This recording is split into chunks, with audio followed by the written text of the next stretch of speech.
Hey welcome back. I am Dharmendra sir from DSL English doctor Mukherjee Nagar Delhi. मेरे प्यारे दोस्त, आज मैं बहुत बढ़िया चीज़ आपके लिए लाया हूँ। पता है, अंग्रेजी बोलने में, लिखने में, समझने में जो मेजर प्रॉब्लम था ना, उसको हमने आज सोल्व कर दिया है। तो जब आप इसको देखोगे, ये मेजर प्रॉब्लम है, आपको हमेशा समस्या रहा है, अक्सर आप हमेशा कंफ्यूजन में रहे हो कि आखिर यू, योर, योर्स में क्या अंतर है। अक्सर समस्या रहता है कि भाई यू योर क्या है, यह योर कैसा है, यह योर्स कैसा है। कभी आपको ही और ही के साथ अपस्ट्रॉफ के साथ आप क्या समस्या है। तो ये हमेशा समस्या होता है, हमेशा आप फील करो इसमें आपको प्रॉब्लम आता ही आता होगा। इस तरह के बहुत सारे वर्ड्स में आपको ईट, इट्स में क्या अंतर है, ये हमेशा परेशान करता होगा आपको। तो आखिर जानते हैं इस तरह के वर्ड्स को कि आखिर समस्या कहाँ है।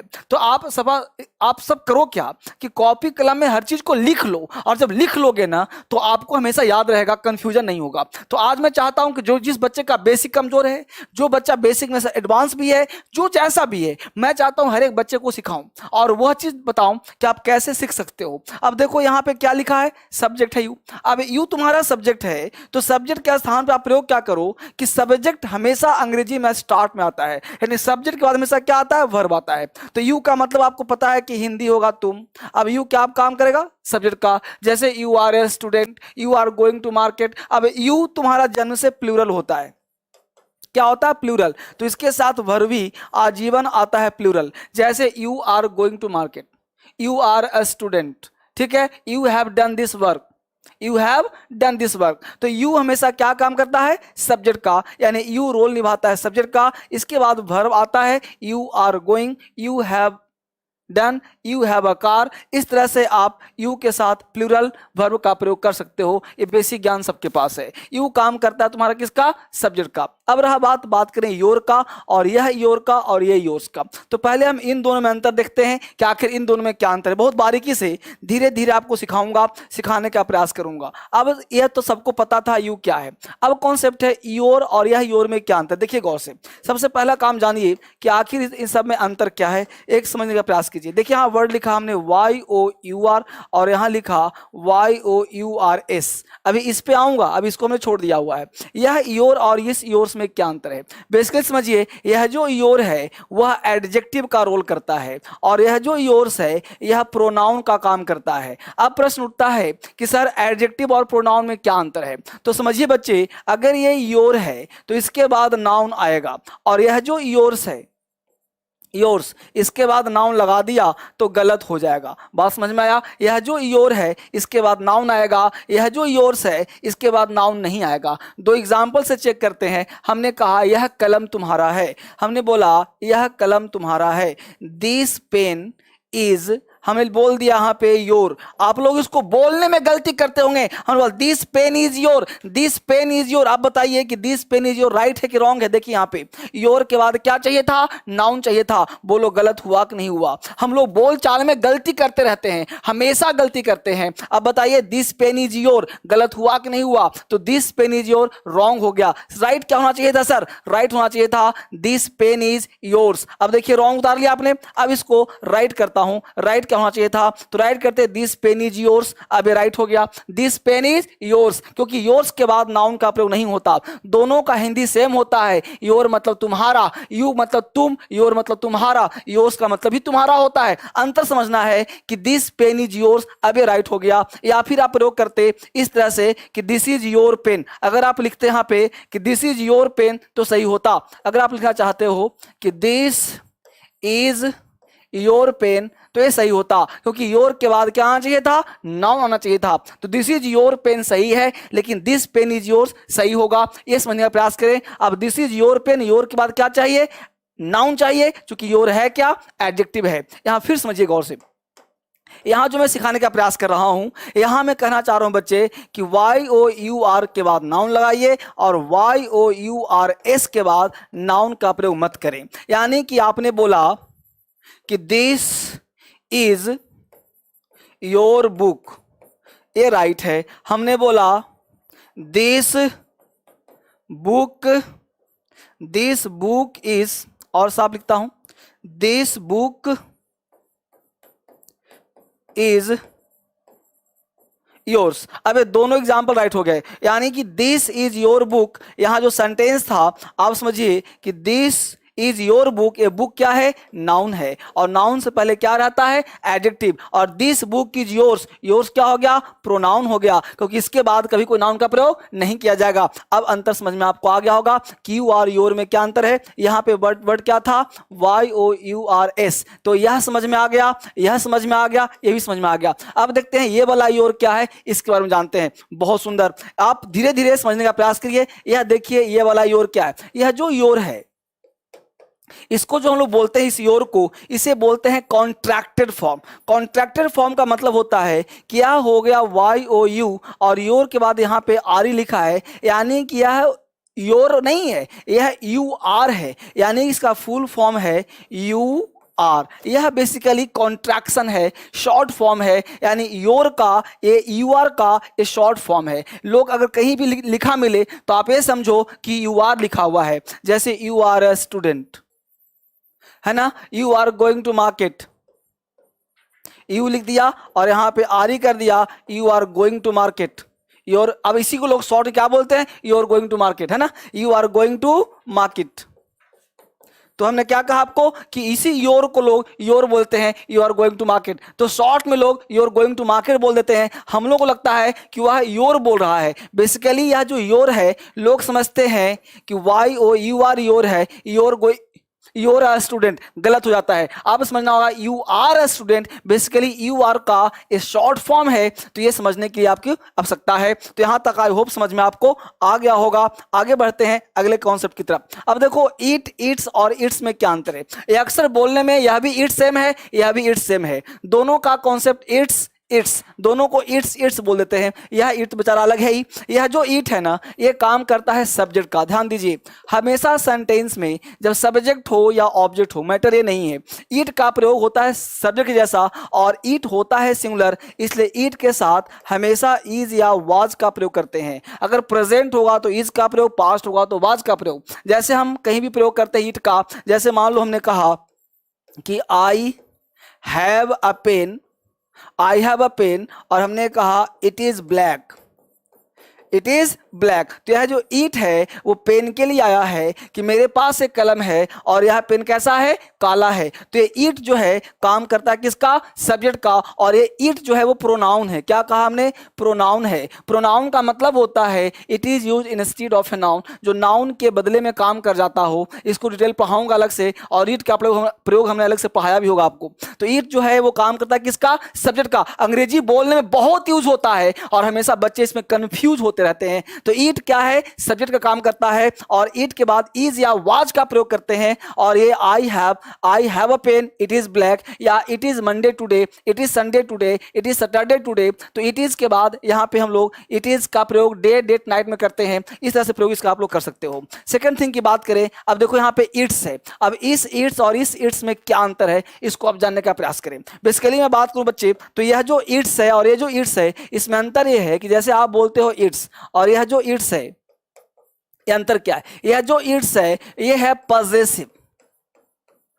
पजेसिव का मतलब होता है अधिकार दिखाना, पजेसिव एडजेक्टिव कहते हैं। और एडजेक्टिव का मतलब होता है कि वो नाउन से पहले होना चाहिए। बहुत सारे बुक्स में गलत लिखा हुआ है, उसको लोग समझते हैं कि इट्स एक प्रोनाउन है। नहीं, यह एडजेक्टिव का काम करता है और इसके बाद नाउन होना चाहिए। जैसे it's nature is beautiful, it's nature is awesome, तो इट्स नेचर, तो इट्स के बाद नाउन आना चाहिए। तो इट्स जो है वो पजेसिव एडजेक्टिव है, इसके बाद कोई ना कोई नाउन का प्रयोग होना चाहिए। और ये जो इट्स है ये इट्स नहीं है, इसका फुल फॉर्म होता है इट इज। इट्स नाम का कोई वर्ड नहीं होता, ईट होता है, ईट प्रोनाउन होता है। और यह ईट का मतलब है इट इज या इट हैज। ध्यान दीजिए, यह जो इट्स है, मैं इसकी बात करूं, अगर कहीं भी ऐसा लिखा है, इसका मतलब होता है इट हैज या इट इज। इसका दो मतलब होता है। अगर कहीं पे इट्स लिखा है, देखो मैं आपको स्पीकिंग बोलना और लिखना और समझना सिखा रहा हूं। अगर ये सीख गए ना तो अंग्रेजी में थोड़ा मोड़ा चीज जो पेपर में लिखा होता है ना,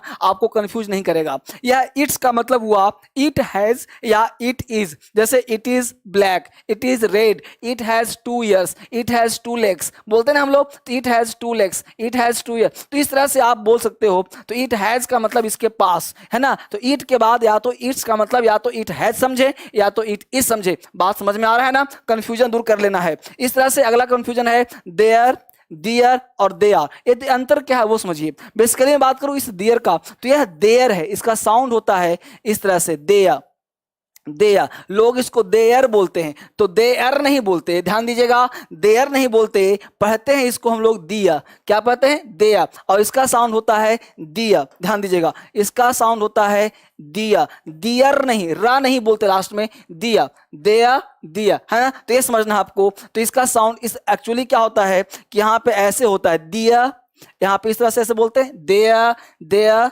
दिया, है ना। और ये जो है ये बेसिकली क्या काम करता है भाई? तो ये काम करता है सब्जेक्ट का।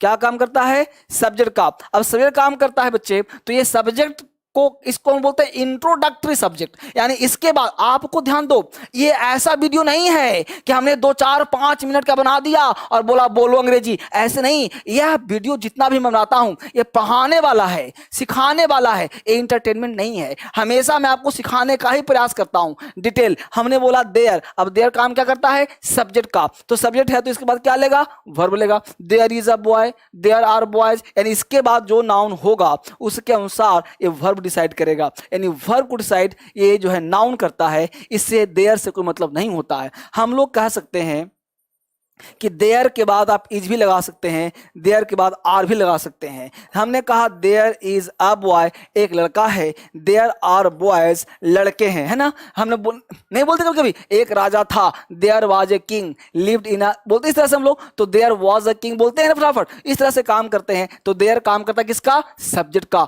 बात समझ में आ रहा है ना। अब देखो यह दियर क्या है, यह जो दियर है, यहां तक उतारो सब लोग, फटाफट सीखते रहो। मैं थोड़ा सा तेज इसलिए बोलता हूं ना कि जल्दी जल्दी सारा काम दे सकूं आपको सिखा सकूं बहुत सारा चीज। यह जो दिया है ना, इस दिया का हिंदी होता है उनके। क्या हिंदी होता है? उनके। यह पजेसिव है। पजेसिव का मतलब होता है अधिकार देना, पजेसिव एडजेक्टिव। इसका मतलब हुआ कि इसके बाद नाउन आएगा ही आएगा। यानी दियर का प्रयोग अकेले नहीं हो सकता। अकेले प्रयोग करना है तो आप दियर्स लिख सकते हैं। यानी दियर को अगर आप ऐसे लिख दें THEIRS, तो दियर्स, यह दियर और इस दियर्स में ही अंतर है कि ये अकेले आएगा और ये नाउन के साथ आएगा। जो काम योर किया था ना, योर और योर्स, वही काम दियर और दियर्स करेगा। बात समझ में आ रहा है? देखो एग्जांपल से क्लियर हो जाएगा। यहां तक उतार लिया। हमेशा स्क्रीनशॉट लेते रहो, जल्दी से पढ़ते रहो, बहुत सारा चीज है। ये बहुत ही अल्ट्रा यूनिक मेथड है जो डिटेल आपको समझाने का प्रयास कर रहा हूं। देखिए गौर से, मैं आपसे बात करूं यहाँ पे THEIRS दियर्स और THEIR दियर, ये तुम्हारा प्रोनाउन का काम करता है और ये तुम्हारा एडिटिव काम करता है। यानी कि तुम कह सकते हो THEIR दियर प्लस नाउन आएगा और THEIRS इसके बाद नाउन का प्रयोग किया तो गलत हो जाएगा।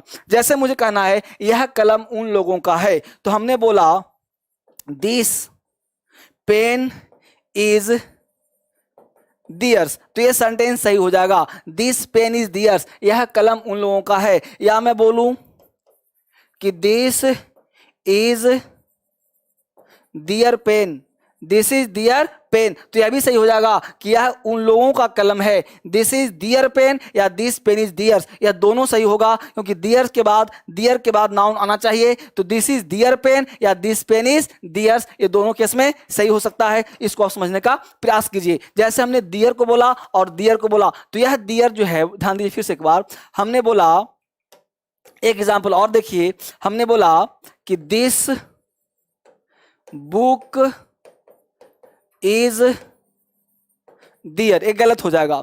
दूसरा हमने कहा दिस इज दियर्स बुक, ये दोनों एग्जाम्पल गलत है, ये दोनों ही गलत है। सही करने का तरीका सर, अब देखिए गौर से, सही कैसे होगा। यहां पे अगर सही करना चाहते हो तो दिस बुक इज दियर, तो इसको कर दो दियर्स, अब ये सही हो जाएगा क्योंकि दियर्स हो जाएगा प्रोनाउन। अब दिस इज दियर्स बुक, इसको सही करना है तो यहां से एस हटा दो और बुक है ही, अभी तुम्हारा क्या हो जाएगा? सही हो जाएगा। यानी दियर एक एडजेक्टिव है तो ये सही हो गया, नाउन ले लिया। ये हो गया प्रोनाउन, नाउन नहीं आएगा। तो दियर और दियर्स में क्या अंतर है ये समझ में आपको आ गया होगा। तो देयर है सब्जेक्ट, ये दियर है साउंड है देयर दियर। अब ये क्या है सर, इसको समझिए गौर से, बराबर समझते रहिए। ये जो दियर है ना, ये समझिए क्या है, THEY दे है और यहां पे आर ही दिया है। बेसिकली ये दे आर है, इसका फुल फॉर्म होता है दे आर, एक कॉन्ट्रैक्टेड फॉर्म है, ये है they are going to market,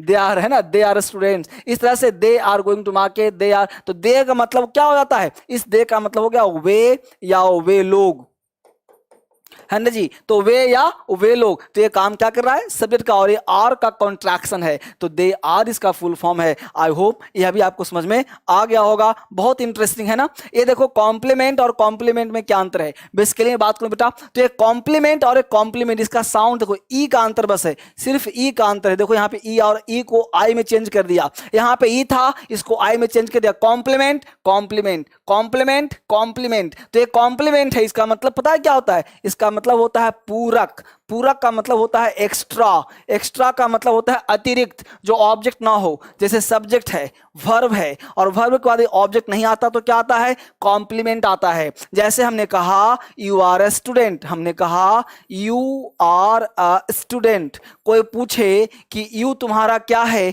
तो बोलना यू सब्जेक्ट है, आर क्या है, वर्ब है, ए क्या है, आर्टिकल है, स्टूडेंट क्या है, तो स्टूडेंट को बोलना कि कॉम्प्लीमेंट है। कैसे सर, ऑब्जेक्ट कॉम्प्लीमेंट में क्या अंतर है, तो डीएसएल स्पोकन पर हमने वीडियो बनाया हुआ है, डीएसएल लर्निंग को बनाया हुआ है, वहां जाकर देखो कि ऑब्जेक्ट और कॉम्प्लीमेंट में क्या अंतर है। ऑब्जेक्ट का मतलब होता है जो इंपैक्ट लेता हो, और कॉम्प्लीमेंट का मतलब जिस पर कोई इंपैक्ट नहीं पड़ता है, होने का बोध कराता है, और कॉम्प्लीमेंट का कभी भी पैसिव वॉइस नहीं बनता। यू आर ए स्टूडेंट का पैसिव वॉइस नहीं हो सकता। अगर कोई व्यक्ति अंग्रेजी में उड़ रहा हो ना, तो उसे एग्जाम्पल पूछ दो, यू आर ए स्टूडेंट का पैसिव वॉइस क्या होगा, आई एम ए टीचर का पैसिव वॉइस क्या होगा, हवाइयां उड़ जाएंगी, क्योंकि उसका पैसिव होता ही नहीं, क्योंकि ऑलवेज वो एक्टिव होता है, नॉर्मल सेंटेंस कहते हैं उसको, क्योंकि कॉम्प्लीमेंट का कभी भी नहीं बनता पैसिव वॉइस, इसलिए कॉम्प्लीमेंट होता है, इसको कॉम्प्लीमेंट पढ़ते हैं, कॉम्प्ली नहीं, कॉम्प्लीमेंट। तो कॉम्प्लीमेंट का मतलब पूरक, एक्स्ट्रा वर्ड, फालतू शब्द जो ऑब्जेक्ट ना हो तभी आता है वो, अगर ऑब्जेक्ट हो तो कॉम्प्लीमेंट बाद में आता है, इसको ध्यान दीजिए। कभी कभी इसे अदर वर्ड भी कहा जाता है। बात समझ में यहां तक आई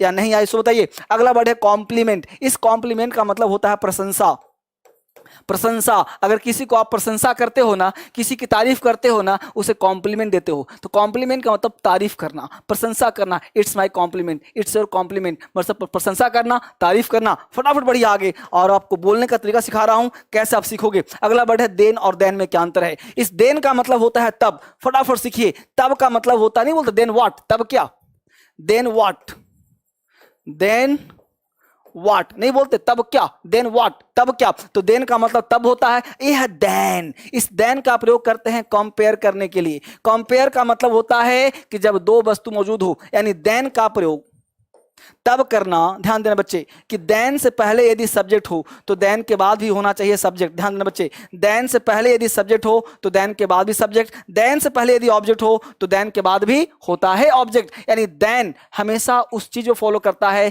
कि देन के पहले होना चाहिए सब्जेक्ट, देन के बाद होना चाहिए सब्जेक्ट, देन से पहले ऑब्जेक्ट, देन के बाद ऑब्जेक्ट। यानी ये कंपेयर करता है, तुलना करता है। This pen is better than that, है ना, you are better than me, he is better than him. इस तरह से हमेशा दो की तुलना करता है। तुलना करने में इसका प्रयोग कभी नहीं करते। ये देन का मतलब होता है तब, तब बोलते हैं देन आई एम गोइंग, तब मैं जा रहा हूं। इस देन का प्रयोग करते हैं तुलना, तुलना मतलब कंपेयर, यानी इसको हम लोग डिग्री कहते हैं, कंपैरेटिव डिग्री। इसको समझिए बढ़िया से। देन जो है, then is followed by a pronoun in the subjective case as well as objective case when comparison is introduced between two subjects as well as two objects। यानी then से पहले यदि सब्जेक्ट हो तो then के बाद भी सब्जेक्ट, then से पहले ऑब्जेक्ट, then के बाद भी ऑब्जेक्ट। हमने सेंटेंस दिया you are better than, अब ध्यान दीजिए यहाँ आई भी है, यहाँ मी भी है। द यू यहाँ पे काम कर रहा है सब्जेक्ट का, इसलिए आई आना चाहिए, आई राइट होगा, मी गलत होगा। बहुत सारे लोग you are better than me बोल देते हैं, शायद आप भी उनमें से एक होंगे। गलत होगा, you are better than me नहीं, you are better than I. यह सेंटेंस आपको सिखा रहा हूं। ऐसी अंग्रेजी सीखना चाहते हो ना, तो आप DSL learning, DSL English app आप डाउनलोड कर लो। आप डाउनलोड कर करके वहां तरीके से एक बार सीख लो, पढ़ लो, और जहां जरूरत पड़े आप इस नंबर पे कॉल कर लो, बात कर लो। तो you are better than me गलत होगा, you are better than I सही होगा। कैसे, देन का प्रयोग अलग से आपको पढ़ा दिया जाएगा। नेक्स्ट कॉन्सेप्ट चलते हैं। अगला क्या कहता है,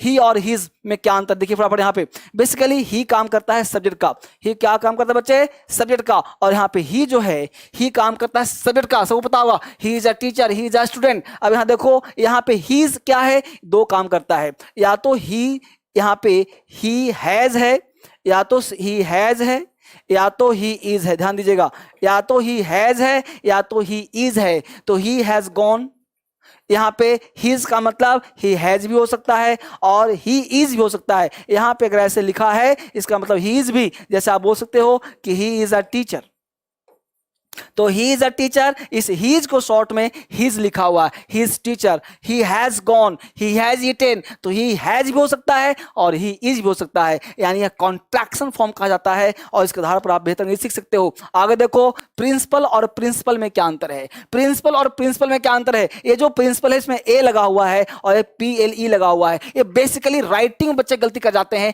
लिखने में गलती कर जाते हैं, और मैं तो कहता हूं हिंदुस्तान में 90% लोग इसमें उलझ ही जाते हैं। आप मत उलझना, सिखा रहा हूं ऐसे ऐसे, सिर्फ बोलना ही नहीं हर चीज सिखा रहा हूं। आप देखो प्रिंसिपल और प्रिंसिपल क्या था, इसमें ए लगा हुआ है, जहां ए लगा रहे ना उसे मुखिया कहते हैं। मुखिया का मतलब मुख्य कहते हैं, मुख्य का मतलब हेड कहते हैं। जैसे कॉलेज के प्रिंसिपल आ रहे हैं, हमने बोला द प्रिंसिपल इज कमिंग, हमने बोला द प्रिंसिपल। अब ध्यान देना कहां गलती हो रहा है, प्रिंसिपल इज कमिंग।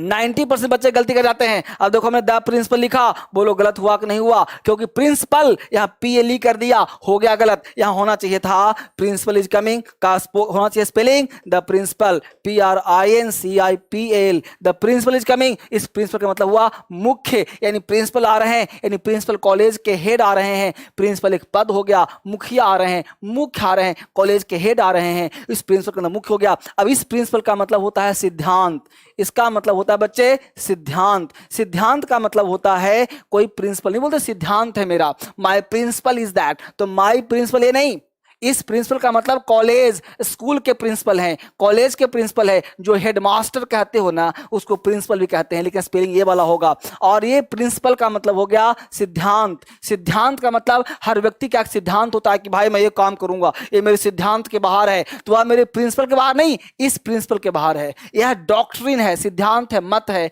उसको प्रिंसिपल कहते हैं। अगले कॉन्सेप्ट फटाफट, अफेक्ट और इफेक्ट में क्या अंतर फटाफट देखिए। अफेक्टेड एरिया और इफेक्ट एरिया। ये अफेक्टेड इफेक्ट क्या है, ये अफेक्ट जो है ना वो वर्ब है।